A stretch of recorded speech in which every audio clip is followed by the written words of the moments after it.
Senada dengan pernyataan Rusia yang mengatakan bahwa kini mereka tidak lagi berperang dengan Ukraina, melainkan melawan seluruh negara-negara NATO di Eropa, maka pernyataan Menteri Luar Negeri Jerman Annalena Baerbock pada awal pekan ini bahwa Eropa sedang berperang melawan Rusia mendapat tanggapan serius dari negara-negara benua biru. Seperti diketahui, negara barat yang didominasi Eropa berkomitmen memberi bantuan puluhan tank kepada Ukraina untuk berperang melawan Rusia. Jerman akan mengirim tank canggih Leopard 2, disusul Amerika yang akan mengirimkan tank tempur canggih M1 Abrams. Tampaknya sebagian besar warga dunia di tahun 2023 memang tidak melihat Rusia melulu melawan Ukraina, melainkan kini praktis sedang melawan Amerika dan Eropa. Namun tampaknya pernyataan menlu Jerman itu dicela oleh banyak negara Eropa, dengan nada yang tampak tidak siap jika harus berperang secara langsung dengan Rusia. Presiden Kroasia Zoran Milanovic menegaskan, pernyataan menlu Jerman itu sangat mengejutkan. Dia berharap Jerman bisa lebih beruntung dibandingkan Perang Dunia II yang mana pada saat itu Jerman dikalahkan oleh Uni Soviet Rusia. Katanya, Kroasia sama sekali tidak ingin terlibat langsung secara militer melawan Rusia. Apakah Anda ingin kita bersatu dan berperang?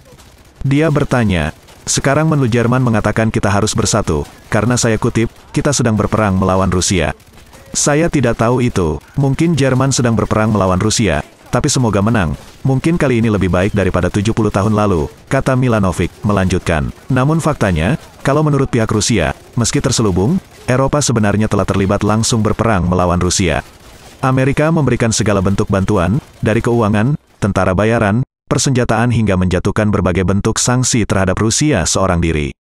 Demikian juga dengan NATO dan Eropa, ditambah lagi dengan negara-negara sekutu seperti Jepang, Australia, dan Korea Selatan, semuanya sedang berperang melawan Rusia. Semua mereka adalah negara-negara kuat dan kaya. Ada Amerika, ada anggota negara superkaya G7. Apakah itu masih tidak cukup? Pernyataan yang sama juga diucapkan oleh ex-Perdana Menteri Jepang. Perang yang sedang berlarut-larut benar-benar menyisakan pertanyaan. Apakah Eropa akan terjun langsung ke kancah pertempuran? Dan bagaimana kelak salah satu dari 3 ramalan akhir perang bisa terjadi? Tidak ada yang tahu kecuali setelah perang ini berakhir.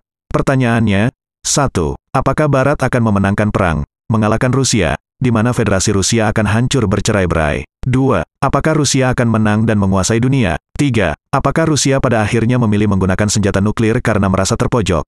Namun masih ada sebuah ramalan keempat yang juga patut diperhitungkan, bahwa Rusia dan Ukraina pada akhirnya memilih berdamai dan maju ke meja perundingan, maka perang akan berakhir tanpa perlu menambah korban lebih banyak.